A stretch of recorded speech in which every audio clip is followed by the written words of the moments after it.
Soekarno, lebih dari sekadar orator ulung, lebih dari sekadar proklamator.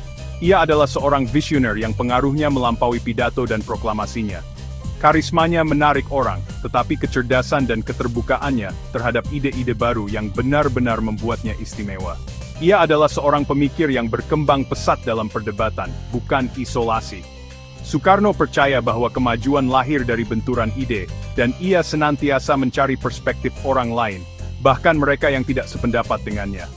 Karya Hadi Hartono mengungkapkan Soekarno sebagai sosok yang dibentuk oleh dialog terus-menerus dengan rekan-rekannya. Ide-idenya, Marhaenisme, Pancasila, Persatuan, terbentuk dalam panasnya diskusi, bukan lahir sendiri. Prinsip-prinsip ini muncul dari percakapan yang penuh semangat, argumen larut malam, dan kemauan untuk mendengarkan dan beradaptasi. Kekuatan Soekarno adalah kemauannya untuk mendengarkan, berdebat, dan berkembang. Ia memahami bahwa kepemimpinan bukanlah tentang memaksakan kehendak, tetapi tentang membangun konsensus dan belajar dari setiap suara di ruangan itu. Buku itu mengingatkan kita, fondasi Indonesia adalah pencapaian kolektif, bukan karya seorang pahlawan tunggal.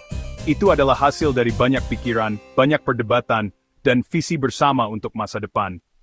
Kepemimpinan sejati, seperti yang ditunjukkan Soekarno, berarti merangkul perbedaan pendapat dan belajar darinya.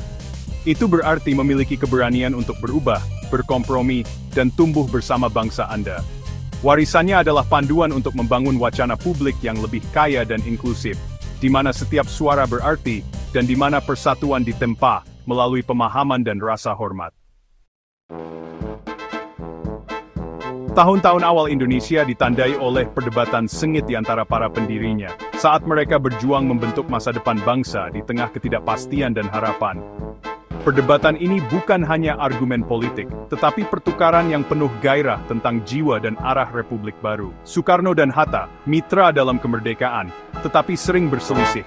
Soekarno, sang mobilisator karismatik, menginspirasi massa dengan visi dan orasinya.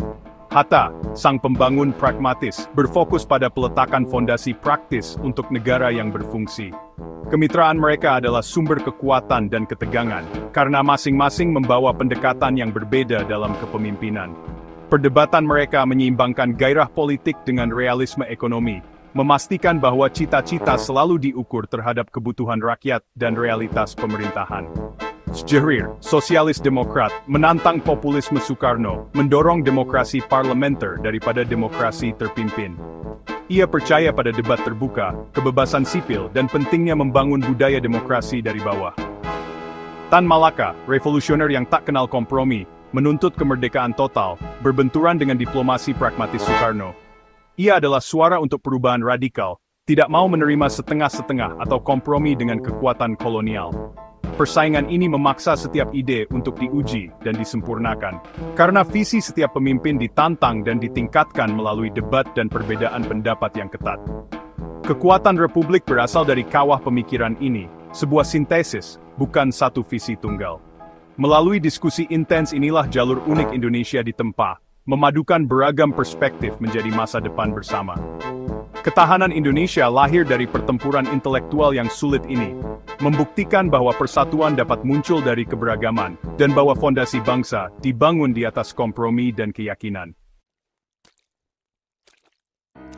Dialektika Soekarno meluas jauh melampaui Indonesia, mencapai inti politik dan diplomasi global. Ia bukan hanya pemimpin bangsanya sendiri, tetapi seorang negarawan yang visinya bergema di seluruh benua.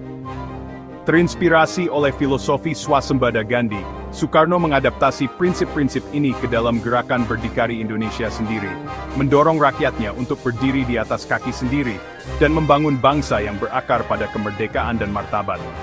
Bersama Nehru, ia ikut mendirikan gerakan non-blok, membentuk jalur baru bagi negara-negara pasca kolonial yang berusaha menegaskan kedaulatan mereka, tanpa berpihak pada negara adidaya. Kemitraan mereka dibangun di atas rasa saling menghormati dan impian bersama akan dunia yang lebih adil. Perdebatan sengit mereka di Konferensi Bandung yang bersejarah menjadi panggung bagi kerjasama global selama puluhan tahun, menginspirasi para pemimpin dari Asia dan Afrika untuk bersatu demi tujuan bersama dan kemajuan bersama. Soekarno bertemu para pemimpin dunia seperti John F. Kennedy sebagai setara, dengan percaya diri menegaskan visi Indonesia di panggung dunia, dan menjalin hubungan yang akan memengaruhi urusan internasional di tahun-tahun mendatang. Ia menyerap ide-ide global, tetapi selalu menyaringnya melalui konteks unik Indonesia, memastikan bahwa setiap kebijakan mencerminkan budaya, nilai-nilai, dan aspirasi bangsa. Pertukaran ini dengan para pemimpin dan pemikir dunia memperkaya kepemimpinannya, memperluas perspektifnya, dan mengangkat posisi Indonesia di komunitas dunia. Melalui dialog, visi, dan keyakinan yang tak tergoyahkan, Soekarno membuktikan bahwa kekuatan sejati suatu bangsa terletak pada kekuatan ide-idenya dan kemauannya untuk berinteraksi dengan dunia.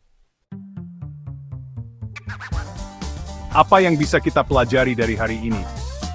Nasionalisme harus diperdebatkan dan ditata ulang, bukan dihafal. Ia menyambut kritik, tahu bahwa itu membuat bangsa lebih kuat. Di era gelembung media sosial, teladannya mendorong kita untuk mencari pandangan yang berlawanan dan terlibat dalam dialog nyata.